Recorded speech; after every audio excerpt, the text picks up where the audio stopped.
Mahkamah Konstitusi kembali bikin langkah berani untuk memperbaiki wajah demokrasi kita setelah sebelumnya mencabut ambang batas pencalonan presiden di awal tahun. Kini, MK memutuskan, mulai pemilu 2029, pemilu nasional dan pemilu lokal resmi dipisah.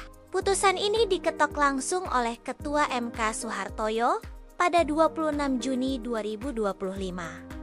Dan ini bukan keputusan biasa. Ini adalah langkah strategis demi menjamin pemilu yang lebih terencana, lebih manusiawi, dan pastinya lebih berkualitas. Apa artinya buat kita? Artinya, mulai 2029, pemilu untuk DPR, DPD, dan Presiden Wakil Presiden digelar duluan. Lalu, setelah semua pejabat nasional itu resmi dilantik, barulah pemilu lokal dimulai.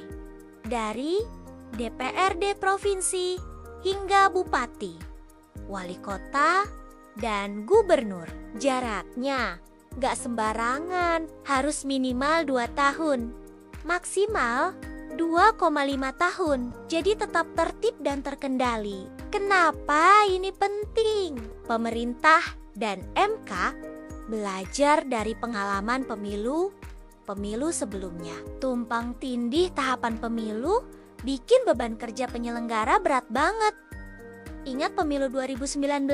Banyak petugas kelelahan bahkan sampai meninggal dunia. Ini jadi catatan penting yang gak boleh terulang lagi. Belum lagi soal partai politik. Kalau pemilu padat merayap, partai jadi nggak sempat nyiapin kader yang benar-benar siap dan berkualitas. Akibatnya, proses rekrutmen jadi instan dan pragmatis. Padahal, pemerintah ingin pemilu jadi ajang kaderisasi terbaik, bukan sekadar lomba popularitas. Yang paling diuntungkan siapa?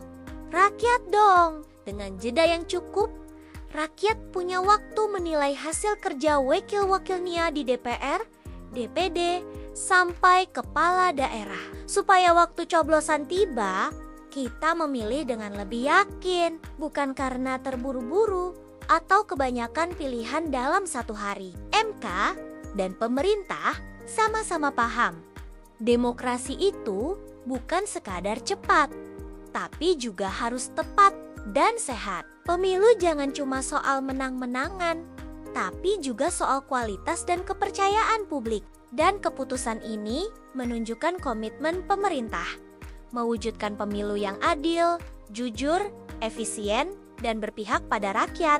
Sekarang, tugas besar ada di pundak DPR dan pemerintah. Mereka harus menyusun aturan transisi yang rapi dan konstitusional, supaya putusan ini bisa berjalan mulus tanpa ganggu stabilitas politik dan jalannya pemerintahan daerah. Dengan langkah ini, Indonesia makin siap menuju demokrasi yang matang dan berkelas. Karena pada akhirnya, yang utama adalah suara rakyat dan suara rakyat harus benar-benar didengar.